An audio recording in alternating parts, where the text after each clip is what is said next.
Tired of your toughest talks ending in frustration? What if you could master any difficult conversation? Welcome to the Quick Wisdom Catalyst Blueprint. Master any tough talk.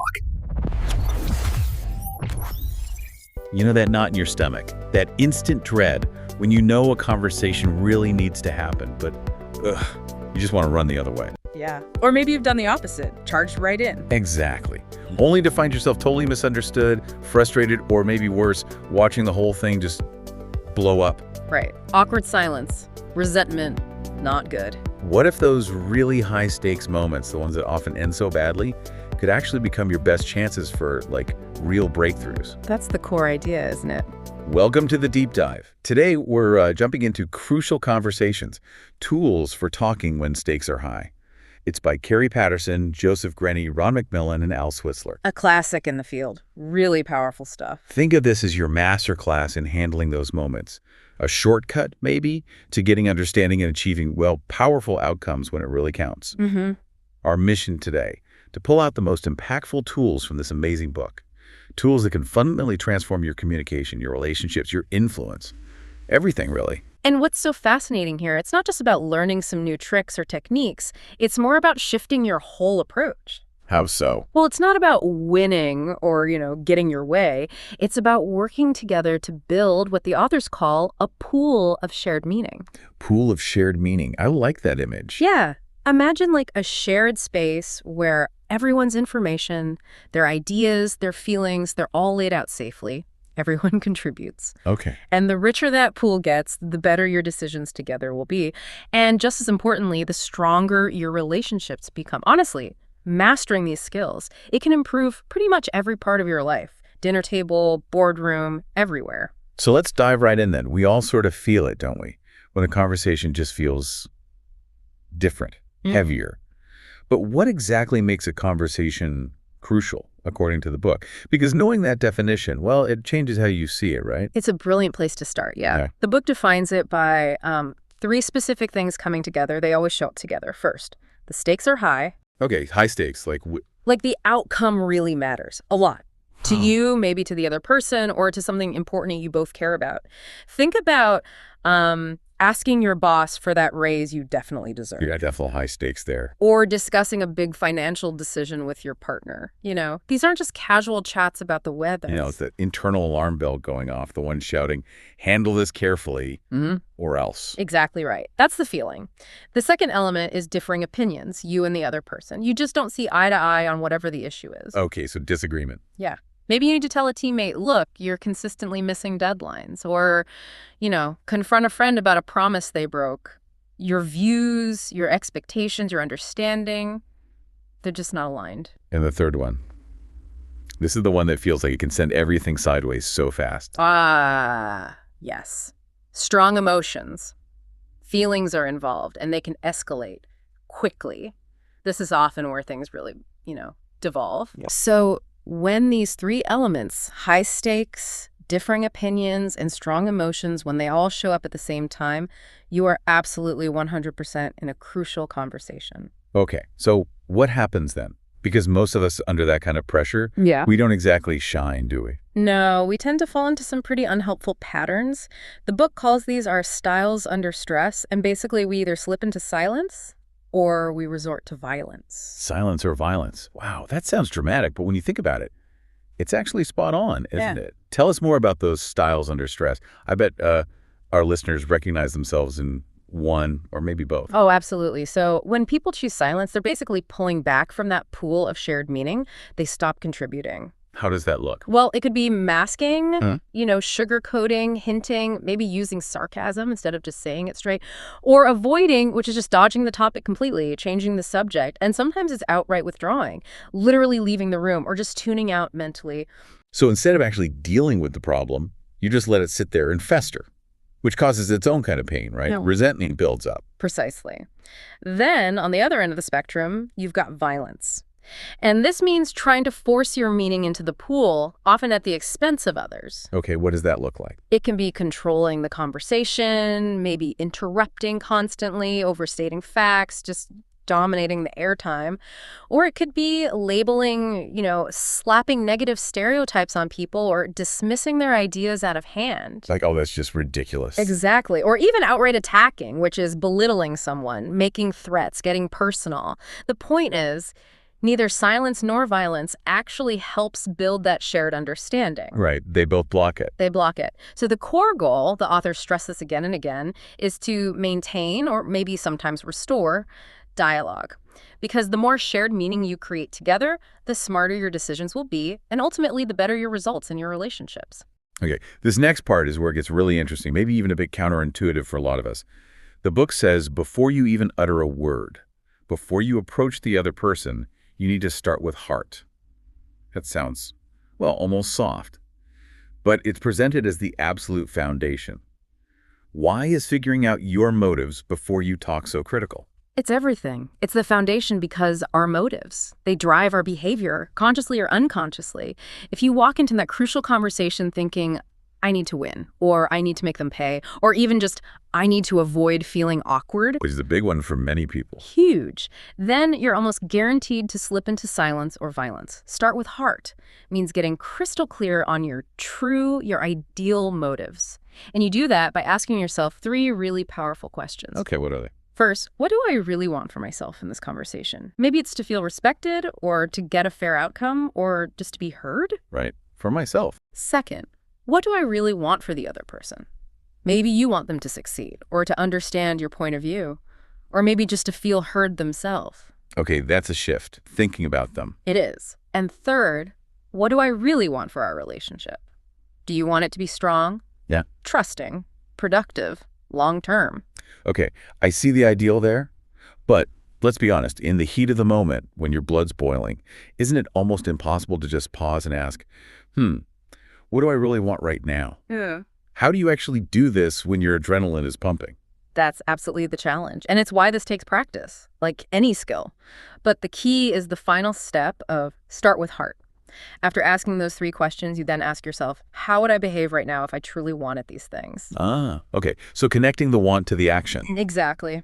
That question acts like an anchor. It grounds you. It helps you break free from what the book calls the fool's choice, that false idea that you have to choose between being honest or being kind. Yeah, the brutal honesty versus just keeping quiet dilemma. Right. Instead, this helps you aim for being honest and respectful. Let's take your example, Sam, talking to her teammate Mark, who's always late. Her first gut reaction might be, I just want to tell Mark he's lazy and make him feel bad. Probably not productive. Definitely not. But if she starts with heart, asks those questions, she might realize, okay, what I really want is for Mark to pull his weight so our team succeeds. And honestly, I still want us to have a decent working relationship afterward. See how that instantly changes her potential approach? It moves from accusation towards collaboration. That is powerful. It stops that whole negative spiral before it even starts. It keeps you from getting sidetracked by just wanting to score points and focuses you on the bigger picture. That's the goal. You got it. But then there are emotions, right? The book digs into how our brains just love to make up stories, and those stories drive everything. This feels like where we often lose control, doesn't it? Our own internal narratives can totally sabotage us. This is such a critical insight. The authors call it the path to action. It explains how incredibly quickly we jump from something happening to how we react. The path goes like this. You see or hear something objective. You tell a story about what you saw or heard. You feel an emotion based on that story, and then you act based on that feeling. Okay, see, hear, tell, story, feel, act. Right. And the crucial bit is we don't react just to the facts. We react to the story we instantly invent about those facts. Yeah. Someone cuts you off in traffic. Story. What an arrogant jerk.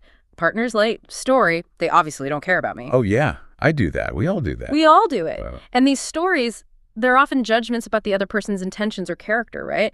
And those stories trigger the strong emotions, anger, hurt, fear, which then dictate our actions, often pushing us straight back. Silence or the violence. Yep. Exactly. So our brains are like these little drama machines. Yeah. Constantly writing unhelpful scripts. How do we, step in and become the editor? How do we fact check our own brain? That's the skill. Taking control of that internal process. There are basically 4 steps.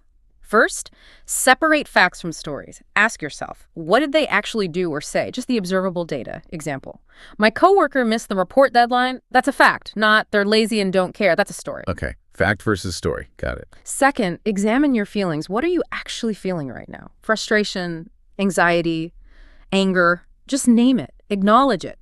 Third, challenge your stories. This is key. Ask, is there another possible explanation? A more generous one, a more logical one? Maybe they're totally swamped. Maybe they misunderstood the deadline. Maybe they're dealing with a personal crisis I know nothing about. Looking for alternatives. Yes. And finally, step 4, tell a new story.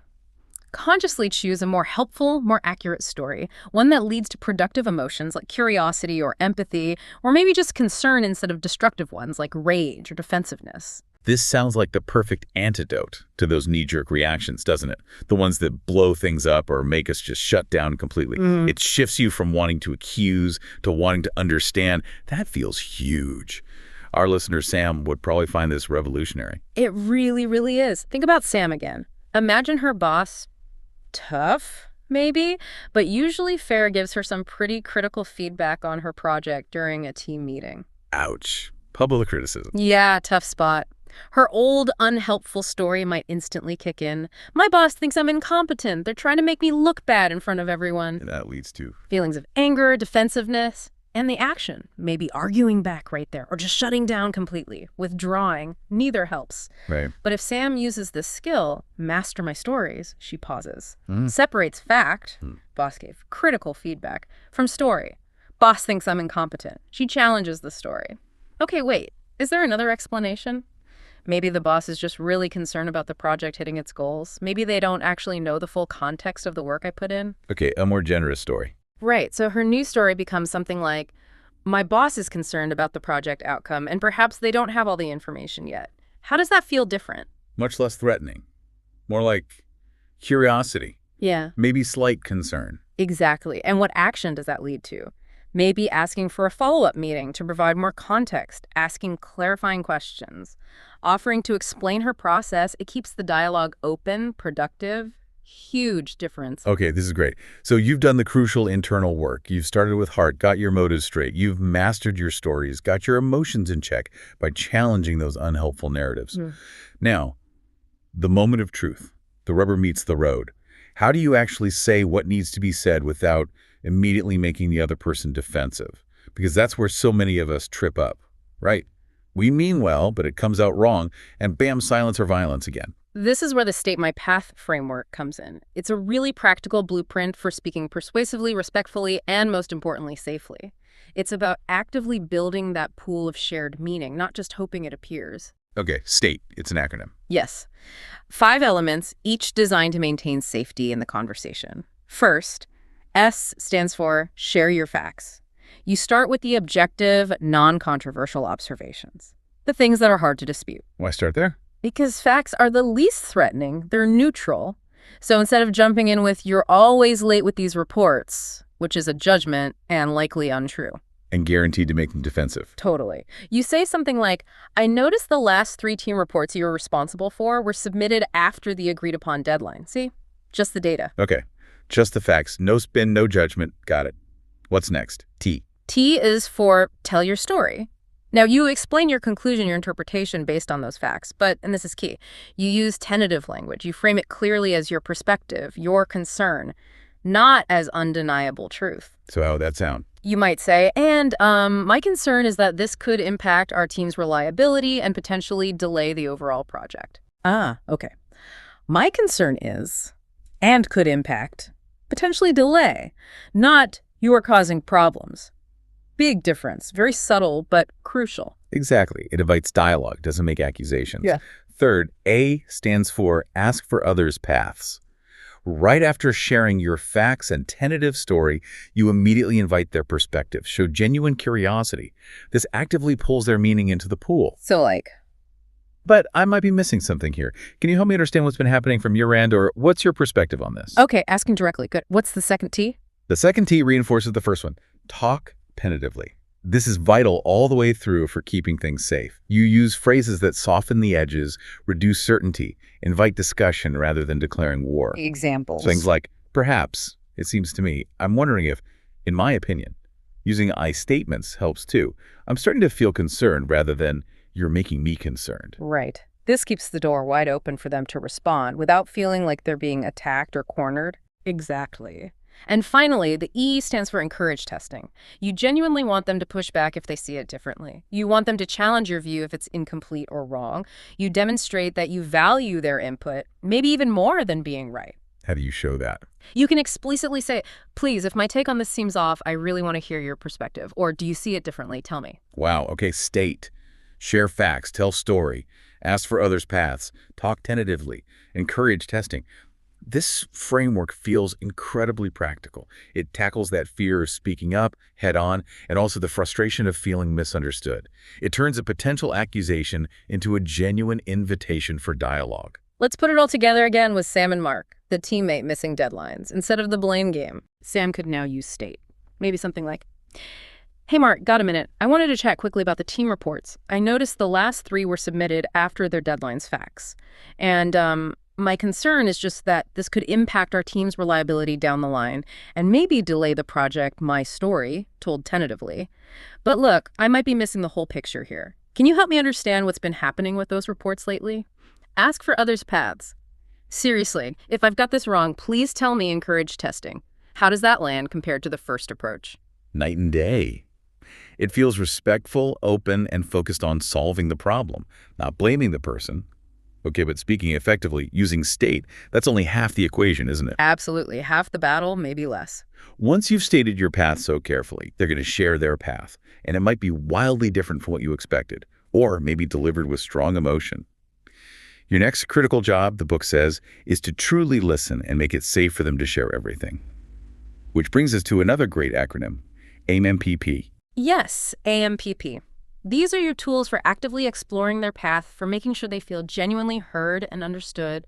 This is how you deepen that pool of shared meaning and rebuild trust if it's frayed. Okay, break down AMPP for us. A is for? A is for ask. Use good, open-ended questions to encourage them to elaborate, to share more. Instead of closed questions like, did you forget, which often feel like traps, try things like, what happened from your point of view? Or can you tell me more about that? Or help me understand. Right, opening the door for their full story, not just a yes-no answer. Makes sense. M is for mirror. This means briefly and calmly describing the emotions or the body language you're observing. It shows you're paying attention to more than just their words. How would you do that without sounding weird? Gently. If Mark crosses his arms and looks away while talking, Sam might say softly, you seem frustrated when you talk about that, is that right? Or you sound a bit hesitant.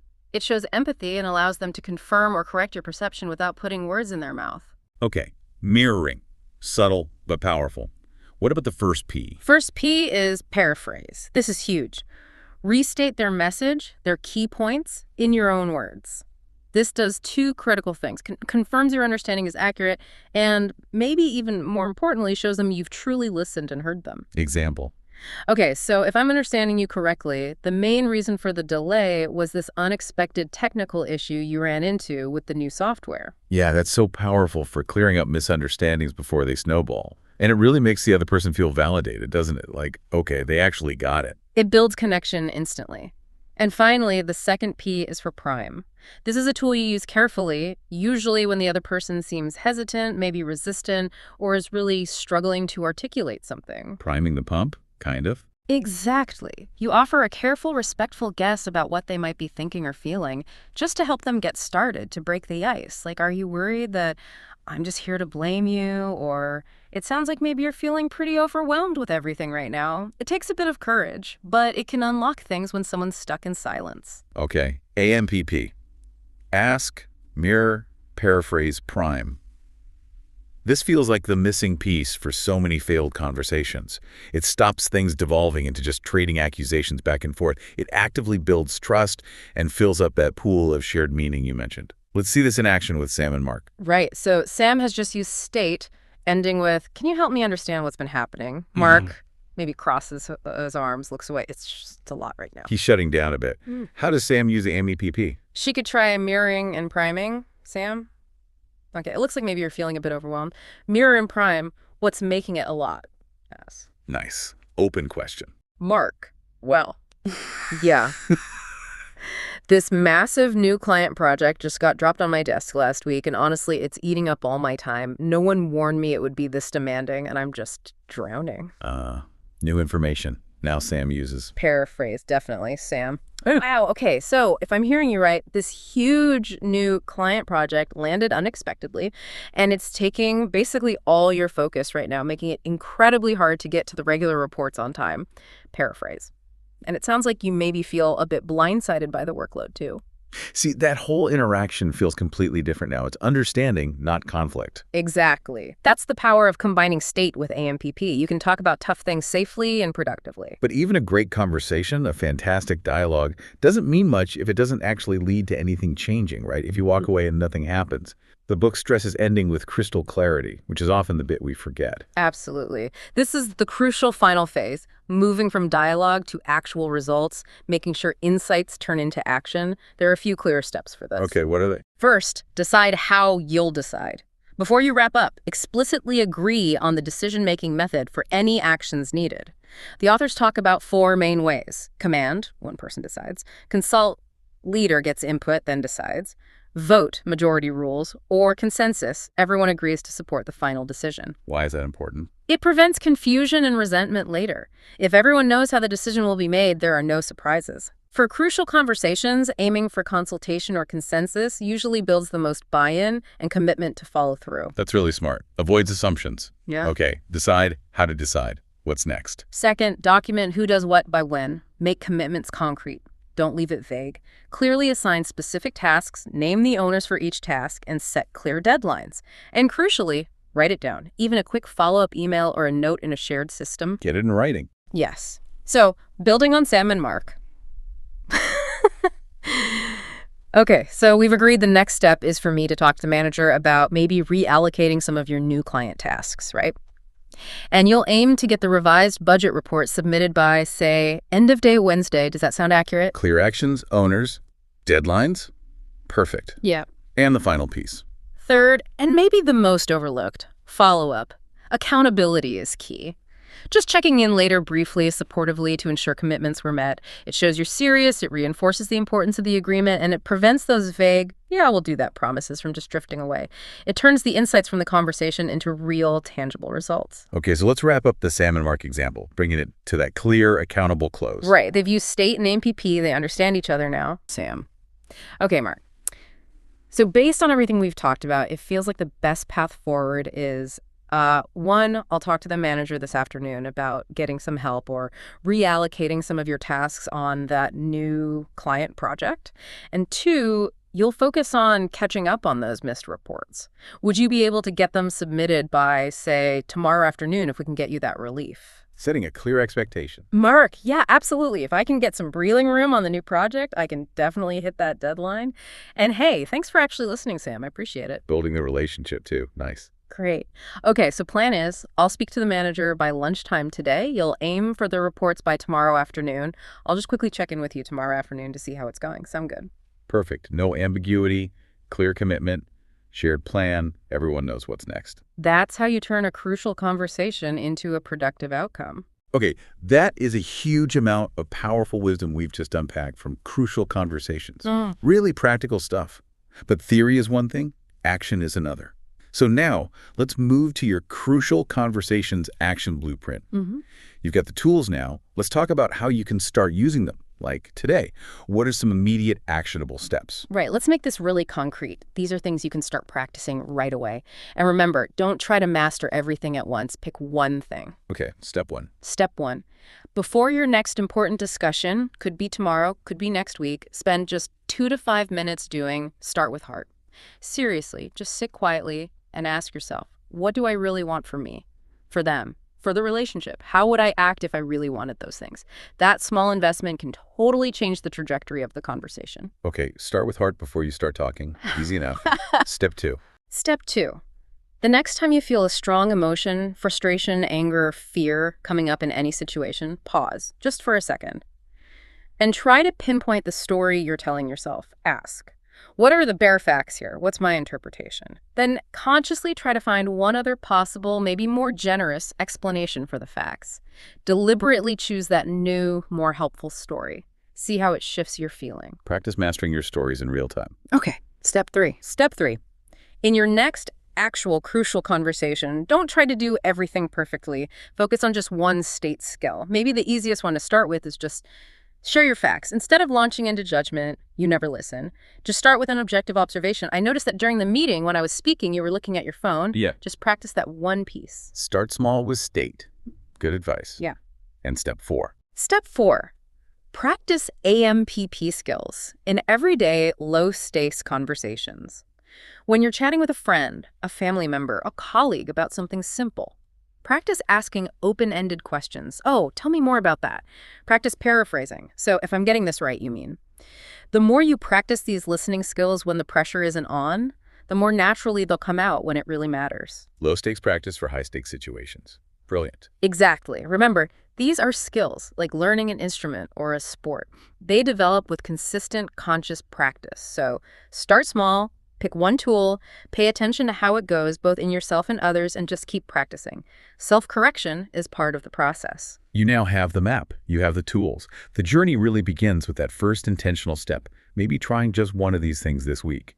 And remember, this isn't just about handling those dreaded difficult talks better. It's really about fundamentally improving your entire life experience. It really is. The potential here is genuinely transformative.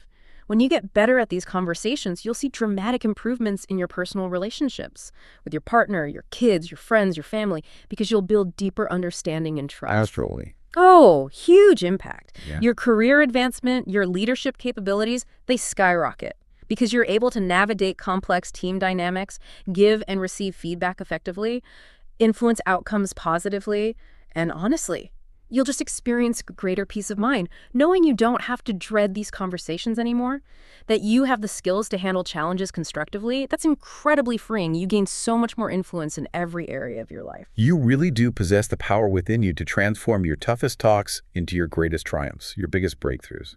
So go forth and connect with confidence. The wisdom is now yours to catalyze. And maybe just to leave you with something to think about, what single relationship in your life, could be at work, could be at home, might be truly transformed if you consciously applied just one of these crucial conversation tools this week? Just one tool, one relationship. What might change?